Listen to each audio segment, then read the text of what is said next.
वंदे मातरम साथियों।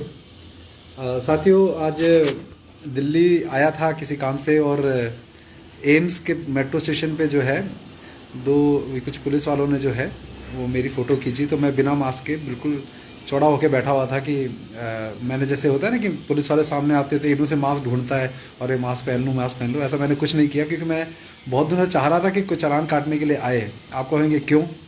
तो वो चालान काटने का अभी सब लोगों को मैं बता दूं कि मैं वो लोग अरेस्ट नहीं कर पाए। जब उनको खूब हड़काया मैंने कि तुम्हारी हिम्मत है तो मुझे अरेस्ट करके दिखा दो, वो कह रहे तुम्हें थाने चलना पड़ेगा, ये करना पड़ेगा, वो करना पड़ेगा। मैं कहा तो अरेस्ट करके दिखा दो। मैं कहा उसके बाद तुम्हारा जो होगा तुम लोगों पुलिस वालों का तब देखूंगा मैं। तो वह वीडियो मैंने फिर यूट्यूब पे भी डाला है, एक लंबा वीडियो डाल रहा हूँ, अभी अपलोड हो रहा है, थोड़ा समय लग रहा है उसमें। तो हुआ क्या कि पुलिस वालों के साथ जो है वो पुलिस वालों को अच्छे से पता चल रहा था कि इस बंदे के साथ जो है पंगा नहीं लेना है। वो एंड में मुझे बैठ के पूछे, भाई साहब हो कहाँ के आप, आपने ये बताओ ये क्यों ऐसे कर रहे हो, हमारी बात समझ क्यों नहीं रहे हो, हम तो पुलिस वाले हैं, नौकरी कर रहे हैं, ये कर रहे हैं, वो कर रहे हैं। तो उस तरह की बातें वो करने लगे। तो मैं अब उनको मैंने एक बात पूछा, कहते जी आप ये बताओ कि ऐसा क्या नुकसान हो रहा है इससे। तो मैंने उनको फिर एक उदाहरण दिया, वो पुलिस वाले का, वो रिकॉर्डिंग उस टाइम कर नहीं पाया लेकिन उसकी ज़ुबान बंद हो गई इस बात को। आप लोग भी इस बात को बोलना, कहते हैं कि इससे ऐसा क्या नुकसान हो रहा है। तो मैंने बोला एक बात बताओ, जब इमरजेंसी लगी थी, आप लोगों की उम्र भी कम रही होगी उस समय, इमरजेंसी में जब नसबंदी पुलिस वाले जो है ज़बरदस्ती कर करके कर रहे थे सरकार के उसमें आदेश में आके कि सुपीरियर का आदेश है, तो मुझे बताओ कि वो आदेश आप लोगों ने बिना कानून के पालन करा था या नहीं करा था पुलिस वालों ने? तो अगर हाँ ज़बरदस्ती तो बहुत हुई थी। तो मैंने कहा कोई कानून था क्या? लेकिन फिर भी लोगों को पुलिस वालों ने पकड़ पकड़ के जो है नसबंदी करवाई। तो ठीक ऐसा ही गैर कानूनी आदेश जो कि लॉ नहीं है तुम लोग भी कर रहे हो। तो कह रहे कि हम लोग क्या गलत कर रहे हैं? मैं कहा आप लोगों को पता ही नहीं कि आप गलत कर रहे हो। मैं तो कह ही नहीं रहा आप गलत कर रहे हो, आपको खुद पता नहीं गलत कर रहे हो आप लोग। तो ये लगभग आधा घंटा उनके साथ मैंने वीडियो पूरी बनाई है, यूट्यूब पे डाला है। मेरा उद्देश्य ये था कि वो एक लेफ्टिनेंट गवर्नर का जो है एक आदेश मेरे सामने बार बार वो रख रहे थे कि लेफ्टिनेंट गवर्नर ने जो है 500 रुपये का फाइन का आदेश जो है वो जारी किया हुआ है। तो मैंने उस आदेश को मतलब ऐसा नकार दिया और मैंने उनको आरटीआई भी दिखा दी, मैंने उनको हाई कोर्ट के बारे में बता दिया, मैंने कहा आप लोगों को डिजास्टर मैनेजमेंट एक्ट के बारे में बता दिया। तो उन लोगों को समझ में आ गया कि ये बंदा तो टेढ़ा है। तो मैंने उनको बोले कि हम 2 साल से लोगों के चालान काटने लग रहे हैं, आप भी ज़्यादा समझदार हो क्या? तो मैंने कहा 2 साल से आपको आदत पड़ गई एक्सटॉर्शन करने की, तो आपको लग रहा है कि सही है। एक काम को, गलत काम को बार बार करते करते करते लोग आपसे डर रहे हैं और वो कर रहे हैं, तो आपको ये लगने लगा कि आप बहुत सही काम कर रहे हो। आज मेरे जैसा कोई टेढ़ा आदमी आपको पहली बार पल्ले पड़ा है तो आपको लोगों को लग रहा है कि मैं गलत हूँ, लेकिन वास्तव में 2 साल से गलत आप कर रहे हो। तो अगर आपको गलतफहमी है कि अगर आप सही कर रहे हो तो ऐसा करो, चालान कोर्ट में भेज के दिखाओ।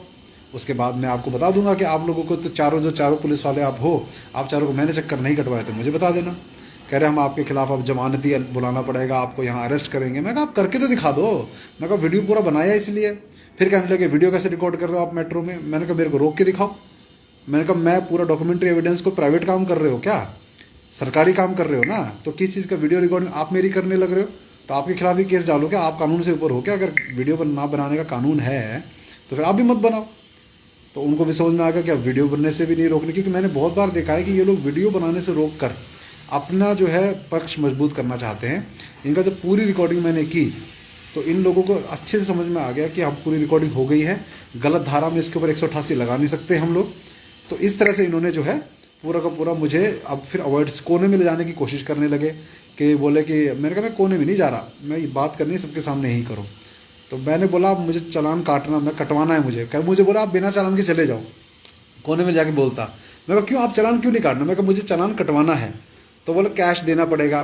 तो मैंने फिर उनको नीलेश ओझा जी को फ़ोन लगाया और मैंने उनको बोला, मैं कहा नीलेश जी ये इनको चालान दे दूँ, क्योंकि मुझे उद्देश्य ये था कि जो लेफ्टिनेंट गवर्नर जिसका आदेश था, जैसे एडिशनल सेक्रेटरी को मुंबई हाई कोर्ट ने जो है वो फटकार लगाई कि तुम ऐसे ही जो आदेश जारी कर दोगे कुछ भी तो तुम्हारा नहीं माना जाएगा, ऐसी जो लेफ्टिनेंट गवर्नर है, मैंने कहा जो लेफ्टिनेंट गवर्नर का आदेश आप दिखा रहे हो ना, इस लेफ्टिनेंट गवर्नर को जो है वो कोर्ट में घसीटना है हमें कि इसके ऑर्डर पे जो है आप लोगों ने मुझे इलीगली डिटेन किया, यहाँ पर मुझसे एक्सटॉर्शन कर रहे हो आप 500 रुपये का, जिसका कोर्ट में चालान नहीं भेज रहे हो, और आप लोगों ने जो ज़बरदस्ती मेरे को जो है मेट्रो से उतार कर मुझे यहाँ मेरा समय ख़राब किया है, इसका कंपनसेशन फाइल मैं करूँगा।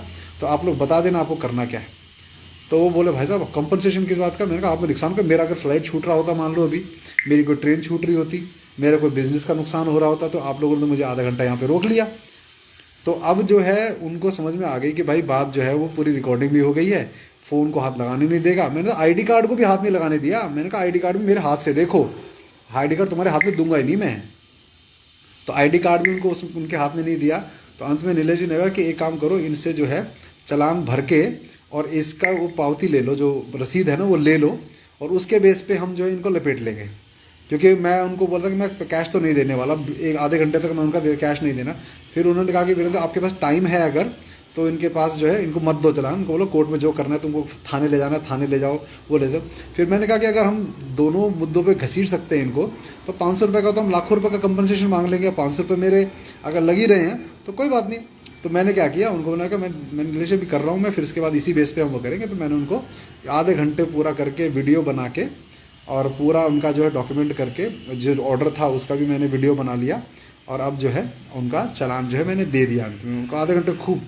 तो बहुत बढ़िया इन्फॉर्मेटिव वीडियो बना है कि किस तरह से गलत चीज़ के खिलाफ आप आवाज़, अपनी जानकारी से आप जो है आवाज़ उठाकर इन लोगों के जो है मुंह बंद करा सकते हैं। सबसे बड़ी चीज़ जो आपको करनी है वो है कि गुस्सा नहीं होना। आप लोग वो आपको उकसाएंगे, आपको गुस्सा करेंगे। मैंने कहा मैं आप उनको बोल दो कि मेरी आपसे कोई पर्सनली दुश्मन नहीं है भाई, ना आपकी मेरे से है, आप अपना काम कर रहे हो, मैं अपना काम कर रहा हूँ। तो ये जो ठंडा दिमाग रख के करना है, आवाज़ थोड़ी ऊंची नीची हो जाए अलग बात है, लेकिन उनको बोलते मेरी आवाज़, इसलिए कि आप लोग भी ऐसे बोल रहे हो, तो आवाज़ ऊंची नीची की बात नहीं, गुस्सा नहीं करना है। आप गुस्सा करेंगे तो ये आपके अगेंस्ट यूज़ करेंगे, ध्यान रखना इस बात को। तो वो ठंडे दिमाग से जो वो बात बोल रहे हैं, और एक ही बंदे से बात करो, 2-3 से बात मत करो।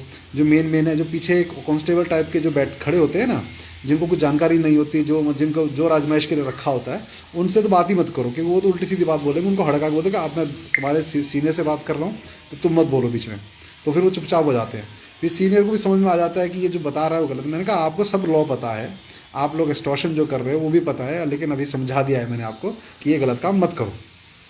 तो अंत में जो है उनको आधा घंटा वो कह रहे भाई साहब आपको ये 500 रुपये जो है वो मत दो हमें, आप चले जाओ। मैं कहा नहीं, मुझे तुम्हारे इस लेफ्टिनेंट गवर्नर के खिलाफ केस करना है, मैं इसीलिए जानबूझ के, क्योंकि कह रहे मैं आधे घंटे से मैं इतना कॉन्फिडेंटली तुम लोगों के सामने बात कर रहा हूँ, तो कोई आधार तो होगा मेरा, मैं दिमाग से फिरा हुआ तो लग नहीं रहा हूँ आपको, तो कुछ आधार होगा, उसका ग्राउंड वर्क मैंने किया होगा, तभी मैं आप चार खड़े हो, मैं आप लोगों के सामने बात कर रहा हूँ, और मैं चालान के ऊपर पूरी कानूनी आप ही बात कर रहा हूँ। तो वो बोले कि नहीं आप ऐसे तो नहीं लग रहे कि कुछ आपका दिमाग में प्रॉब्लम है। मैं वही बोल रहा हूँ। तो समझ जाओ मेरी बात कि मैं जब आपके सामने आपने मास्क देखा, कि जब आपने मेरी फोटो खींची कि मैं घबरा के मास्क पहनने, मैंने मास्क पहनने की कोशिश भी नहीं कर रहा हूँ, और अभी आप लोगों के साथ जाने के बाद आगे भी मास्क नहीं पहनने वाला हूँ। मैं कहा ये भी ध्यान रखना, दोबारा कोई आएगा तो उसके साथ उसके ऐसे लपेटे में लूँगा मैं। तो अंत में वो उन्होंने कहा कि भाई साहब आप जाओ। नहीं कहा नहीं, मुझे चालान कटवाना है। नीलेश जी ने कहा कि भाई चालान पे कर दो तभी लपेटे में आएंगे, अभी आप अगर चले गए तो पूरी मेहनत बेकार जाएगी। आगे इतनी देर बहस कर लिया बिना अगर उसके कर लिया, तो चालान कटवा के जाओ, जिससे कि सबूत रहे कि इन्होंने हमारे से एक्सटॉर्शन किया है। तो नीलेश जी के कहने पे फिर मैंने वो कर लिया, उनको पैसे दिए 500 रुपये। अब 2000 से 500 रुपये हो गया, और उन्होंने भी वो भी अपने माथे उन्होंने कहा कि बला टली। और लेकिन उन लोगों को जो है अभी पता चलेगा, जब ये केस इसके खिलाफ डलेंगे तो मैं कंपनसेशन भी फाइल करूंगा, कोर्ट केस भी फाइल करूंगा, 10 बार चक्कर भी काटेंगे, लेकिन कंपनसेशन फाइल करके इन लोगों को सबक सिखाना है। जो महाराष्ट्र मुंबई में हुआ वो दिल्ली में मैंने करना है। तो ये इसके तहत, उस स्ट्रेटजी के तहत, इसलिए मैंने ना गुस्सा किया उन पर, चालान कटवा कर आराम से आकर अब जो है मैं उसके खिलाफ केस करूंगा। तो ये पूरा रहा। तो आप सब लोग चिंता मत करिए। बहुत भाइयों के कॉल आए कि विरेंद्र भाई कहाँ हो, ठीक हो, गिरफ्तार में। गिरफ्तार तो करने की हिम्मत उनकी ऐसी है नहीं, कर भी गिरफ्तार मतलब थाने ले भी जाते तब तो और बढ़िया काम हो जाता, लेकिन फिर तो उनके खिलाफ वो बढ़िया केस बनता। लेकिन चलो अभी वो सस्ते में छूट गए वो लोग। तो अभी लेकिन अभी उनको जब पता चलेगा, जब उनके लेफ्टिनेंट गवर्नर की वाट लगेगी ना, तब समझ में आएगा कि ऐसे आदेश पारित करने का मतलब क्या होता है। तो साथियों आज जो है शिवरात्रि के दिन एक बड़ा एडवेंचरस काम हो गया। तो हमें लगता है कि इन लोगों को जो है इस तरह से ही जब आप डट कर इनके सामना करेंगे इनका, और कॉन्फिडेंटली बोलेंगे, ये कितना ही धमकी दे ले तभी काम होता है। तो जो साथी मुझे कहते हैं कि वीरेंद्र भाई तो कैमरा जी हुई, कई लोग मुझे बोले, जब दिल्ली के धरने में मैं गया तो उन लोगों को समझ में नहीं आ रहा था कि मैं वहाँ भूमिका क्या निभा रहा हूँ, क्योंकि ये लोग तो जोश में हम तो ज्ञापन दे के जाएंगे। तो मैं जो है जो कैमरे से डॉक्यूमेंट ये कर रहा था कि कोई तुम्हारे पर गलत ना करे। तो इन लोगों को लगता है कि हम लोग सिर्फ कैमरे के सब्सक्राइब और व्यू बढ़ाने के लिए करता हूँ मैं। तो भाई साहब मैं बता दूँ आप सबको कि मेरे यूट्यूब चैनल से मैं कोई कमाई नहीं करता। तो मेरे यूट्यूब चैनल पे ना मैं सब्सक्राइब करने की भीख मांगता हूँ, ना फेसबुक पे मांगता हूँ। तो मेरा जो है कोई पैसे कमाने के लिए ये नहीं कर रहा हूँ, ये केवल और केवल जागृति के लिए, अन्याय के खिलाफ लड़ाई लड़ने के लिए। और अवेकन इंडिया मूवमेंट जो काम कर रहा है उसमें जो है बढ़ चढ़ कर हिस्सा लेकर जो है इन अन्याय जो करने वाले लोग हैं ना, जो उल्टे सीधे आदेश जारी करते हैं, इन आदेश जारी करने वालों के खिलाफ एक मुहिम छेड़नी है। तो वो है हमारा उद्देश्य। तो जिनको हम कैमरा जी भी लगते हैं, लगते रहे, हमें तो कोई फ़र्क पड़ता है। उनका तो उत्तर देना भी मैं ठीक नहीं समझता, लेकिन मैं आप सबको बता दूं कि इस तरह से मैंने कर लिया है। अगर आप लोग भी पुलिस वालों से कुछ पंगा लेते हैं इस तरह का, तो सोच समझ के लेना है। आपके पास जानकारी पूरी हो तब करिए, नहीं तो 2-3 मिनट मास्क पहनकर उनके सामने से विदा, अगर समय है तो करिए। अर्जेंटली कहीं जा रहे हैं, कुछ कर रहे हैं, क्योंकि ये आपका समय खराब करेंगे। तो जब मेरा तो उद्देश्य था कि चालान कटवाना, तो मैंने इसलिए जानबूझ के वहाँ पे मैंने समय दिया, मैं समय निकाल के गया था इसीलिए। तो बस आज शिव जी का आशीर्वाद था, तो उन्होंने जो है इन लोगों को सबक सिखवाया। अब आगे जो है लेफ्टिनेंट गवर्नर का जो आदेश है उसके बेस पे उसकी वाट लगाने का हम कोशिश करेंगे। तो वंदे मातरम। आप सभी को, सभी अपना ध्यान रखिए, अन्याय के खिलाफ लड़ते रहिए। वंदे मातरम।